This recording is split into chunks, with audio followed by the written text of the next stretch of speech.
Assalamualaikum warahmatullahi wabarakatuh. Selamat datang di channel Muhammad Samsudin. Di kesempatan kali ini saya akan melanjutkan cerita Cinta Ditolak, Santet Bertindak part 8. Sebelum masuk ke ceritanya, jangan lupa subscribe dulu ke channel ini. Selamat mendengarkan. Jangan lupa jemput Mbah Bayas ya. Begitu pesan singkat dari Sisi dan Seno. Seno segera membalas pesan Sisi, kemudian menyalakan motornya menuju rumah Mbah Bayas. Kehadiran Seno di sana sudah ditunggu Mbah Bayas di teras rumahnya. Setelah menerima bungkusan pemberian Mbah Bayas, Seno izin undur diri. Tak lupa Mbah Bayas memberitahu kapan saja ramuan itu diminum. Bungkusan yang berisi ramuan obat itu sesampainya di rumah diberikan kepada Sisi. Direbus, lalu diminum nanti sore habis maghrib sama besok pagi, kata Seno. Sore itu juga Sisi merebus ramuan obat. Selesai berbuka, air rebusannya diminumkan kepada Sumi. Malamnya sakit yang Sumi rasakan tak kunjung membaik. Pagi hari ramuan itu kembali diminumkan, namun tak membuahkan hasil. Sumi semakin menderita, sakitnya pun tak ada tanda-tanda akan sembuh. Akhirnya Sumi meminta Sisi untuk ke rumah Mbah Karjo. Sumi merasa kakaknya itu pasti bisa membantu. Awalnya memang sungkan meminta bantuan Karjo mengingat Karjo sendiri sedang masa pemulihan dari sakit. Tapi orang-orang pintar yang menjadi harapan untuk menyembuhkan ternyata memang tak mampu. Belum berjodoh dalam mengobati Sumi. Sebelum Sisi ke rumah Pak Karjo, dia menelepon Udin. Mas, tolong kamu bicara sama Pak De Karjo, minta tolong buat ngobatin emak. Emak sudah pasrah. Mbah Bayas gimana? Awalnya juga kayak udah nyerah gitu, lalu ngasih ramuan daun-daunan buat direbus untuk emak. Hasilnya sama saja. Oh, sekarang aku intinya ngomong ke Pak D minta bantuan. Mbah Bayas sudah lelah, gitu ya? Iya. Nanti aku telepon Pak D deh, tapi kamu juga harus ke rumahnya buat ngomong. Ini aku juga mau ke rumahnya. Setelah lewat waktu terbuka, Udin menyempatkan diri untuk menghubungi Pak D-nya, Karjo. Setelah saling bertanya kabar, Udin langsung mengutarakan permintaannya untuk membantu mengobati sakit ibunya. Tadi sore Sisi juga udah kesini, intinya minta tolong buat ngobatin ibumu. Dia juga cerita tentang kejadian di dapur pas ibumu kesurupan. Aku juga beberapa kali menengoknya, beberapa kali dibawa berobat ke orang pintar, tapi belum sembuh. Karena udah ada orang yang menangani ibumu, aku memantau saja. Nanti habis taraweh aku coba, soalnya sakit ibumu itu tidak wajar, Din, kata Karjo. Udin paham, sejak awal ibunya sakit, dia merasa ada yang aneh dengan ibunya, namun dia tak bisa berbuat banyak. Minta tolong ya, Di, tolong bantu obati emak, saya nurut saja sama Pak D. Iya, Din, nanti aku coba sebisanya. Sepulang dari musola tempat diadakan salat taraweh berjamaah, Karjo mampir ke rumah Sumi. Ibumu mana sih? Ada di kamar, Di, lagi tiduran kayaknya. Sisi mengantar Karjo ke tempat Sumi berada diikuti Seno di belakang Karjo. Dia penasaran akan apa yang diperbuat Karjo. Kapan lagi menyaksikan pertunjukan langsung mengobati orang yang terkena santet. Sumi berbaring lemah di lantai dengan beralasan kasur. Meski ada ranjang, tapi dia lebih nyaman tidur di bawah. Karjo duduk di samping Sumi, lalu memperhatikan keadaan Sumi, melihat Sumi dengan mata batinnya. Kalian keluar dulu, biar aku di sini sama ibumu, perintah Karjo kepada Sisi dan Seno. Karjo tak mau mereka terluka dengan apa yang akan terjadi. Iya, Di, jawab Sisi lalu menutup pintu kamar. Ya, nggak bisa dilihat. Padahal aku pengen tahu, batin Seno. Dia berjalan ke teras lalu duduk di balai-balai. dinyalakan sebatang rokok untuk menemani dalam kejenuhan. Sedangkan Sisi menuju kamar mencoba menidurkan Gila yang mulai mengantuk. Merasa sudah aman, Karjo duduk bersila sambil memejamkan mata di dekat Sumi. Mulut Komat Kamit membaca sesuatu yang hanya dipahami olehnya. Tiba-tiba Sumi bangun terduduk, matanya melotot ke arah Karjo yang dengan tenangnya balik menatap Sumi. Karjo menyadari kalau saat ini jin yang berada di tubuh Sumi mulai menunjukkan diri. Assalamualaikum.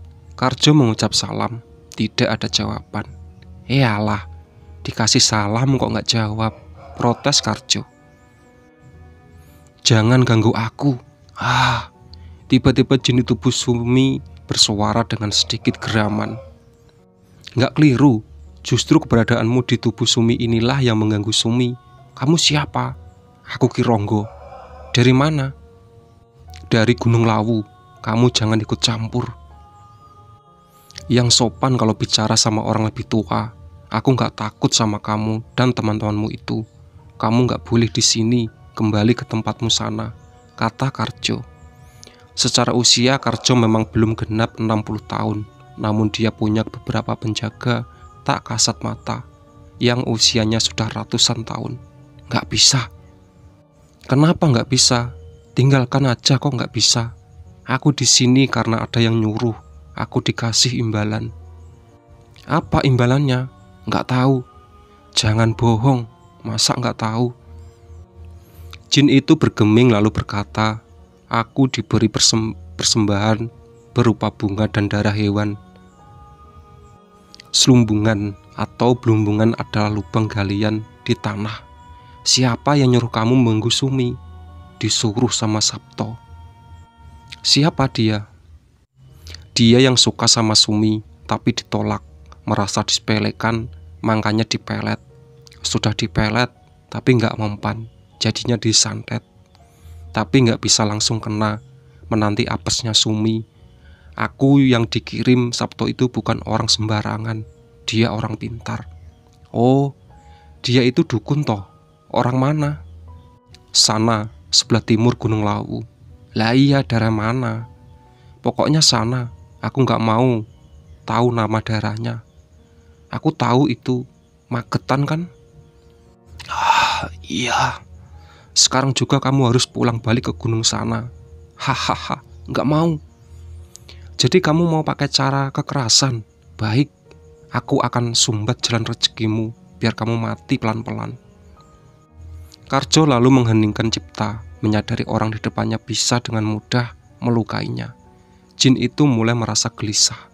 Sudah, jangan lanjutkan. Iya, aku akan keluar. Cepat kamu keluar, ajak juga teman-temanmu itu. Kalau tidak, ku banting kalian.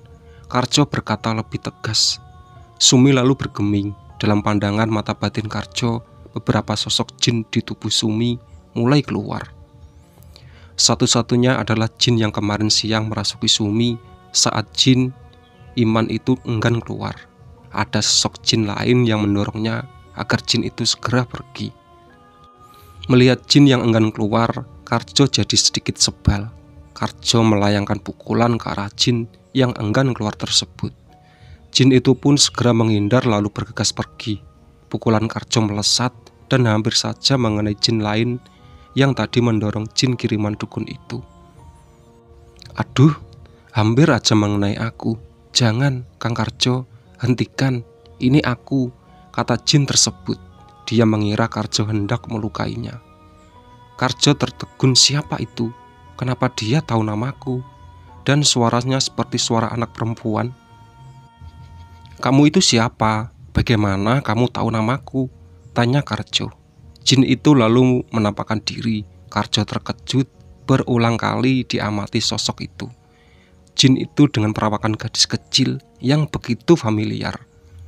Karjo mencoba mengarungi ingatannya berpuluh-puluh tahun yang lalu. Tak salah lagi dia adalah Ikem. Tapi mengapa dia ada di sini? Ikem? Kamu Ikem kan? Iya Kang, aku Ikem, jawab sosok itu dengan logat agak cadel.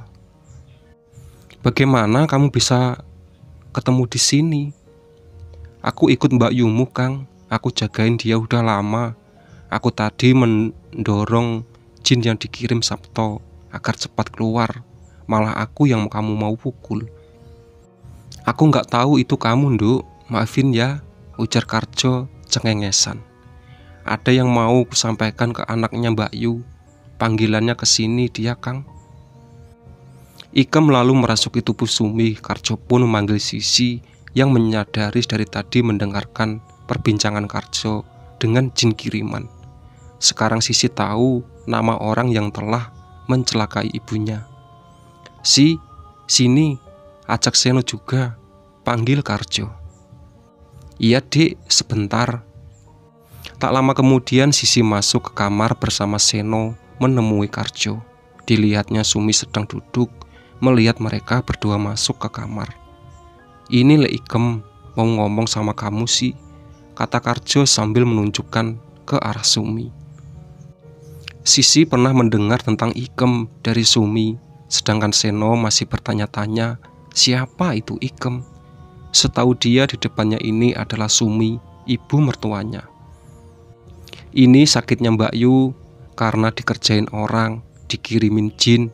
Tadi sama Kakang, jin yang mengganggu Mbak Yu sudah diusir. Tapi biar bersih tubuhnya, besok adakan acara ngaji ya, tahlilan, kata Ikem. Kapan waktunya, Le? Tanya Sisi.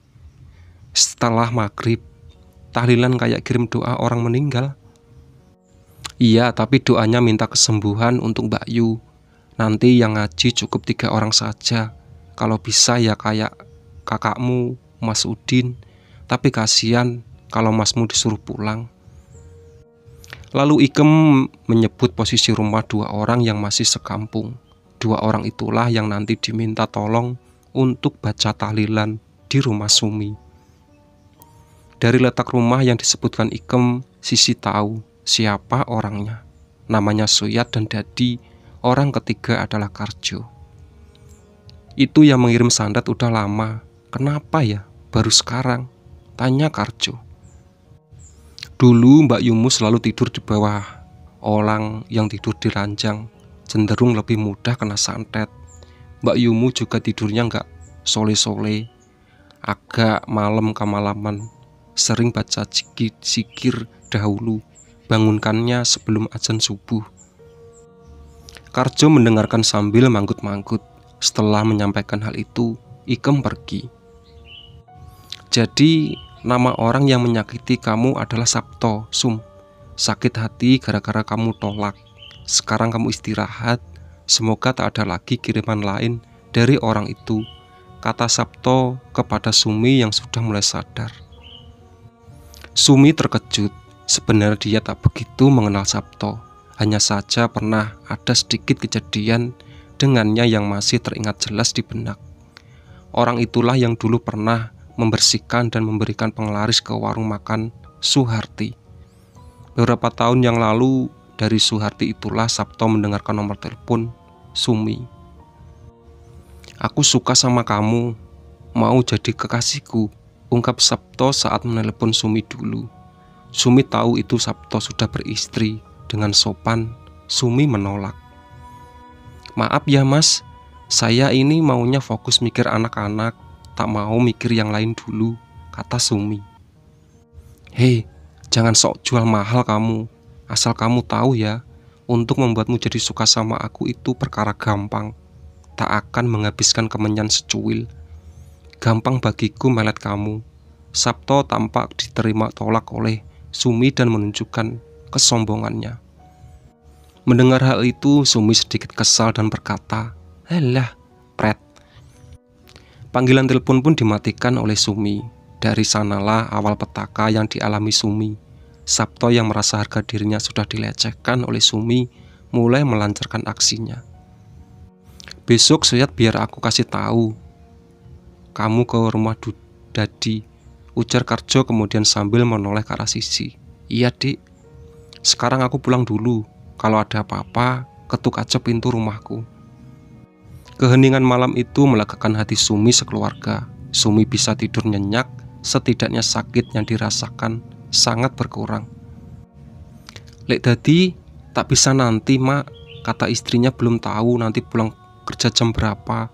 Kata Sisi sepulang dari rumah Dadi sendiri membuka usaha bengkel motor di daerah kota Solo. Lalu penggantinya siapa?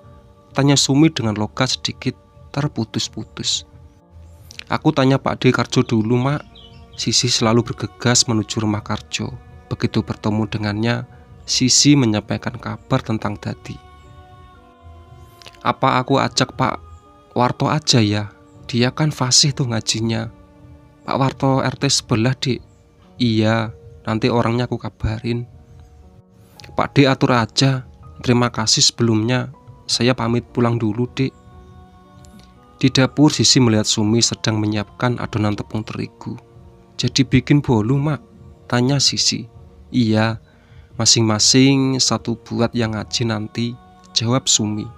Lidah Sumi tak sekeluh kemarin. Sekarang sudah membaik, meskipun masih sedikit sakit. Pak D dikasih juga. Nanti aja kuenya bikin lebih, biar Pak D makan di sini, sekalian buat tetangga atau kerabat yang mau mampir ke rumah. Pukul 4:30 sore, Warto dan Suyat sudah sampai di rumah Sumi. Terlihat Karjo sedang duduk menunggu kedatangan mereka di ruang tamu. Sebuah tikar digelar, lalu di tengah-tengahnya diberi meja serendah 1/4. Mereka bertiga duduk melilingi meja rendah tersebut. Tak lupa di meja disediakan segelas air putih untuk nanti diminumkan kepada Sumi. Ini ngaji dalam rangka apa ya? Tanya Warto. Lelaki berusia lebih dari 50 tahun itu memang belum paham maksud diundang Karjo ke sana. Gini loh De, kan kemarin Lek Sumi sakit. Nah ini ngaji kita niatkan minta kesembuhan untuk Lek Sumi, jawab Suyat. Emang sakit apa? Nggak tahu, katanya sih sakit aja. Penting kita semua ini ngumpul di sini buat baca Yasin dan tahlilan. Kirim doa juga buat keluarga Sumi yang telah berpulang, saut Karjo. Ada lagi nggak orang yang ikut? Tanya Warto. Cuma kita aja kok, jawab Warjo. Ya udah kita mulai aja. Kamu yang mimpin Yat. Sumi dan Seno ikut duduk di setikar, sedangkan Sisi menjaga Gila agar tidak berisik. Saat awal pembacaan surat Yasin, tak ada hal aneh terjadi. Namun saat di tengah-tengah mengaji, tiba-tiba tubuh Sumi bergetar dan mulut Sumi bersuara. Panas, panas, panas. Sontak Warto terkejut dan ketakutan. Diliriknya Suyat dan Karjo yang masih dengan khusyuk melantunkan ayat-ayat suci. Pikiran, hati, dan mulut Warto mulai tidak fokus.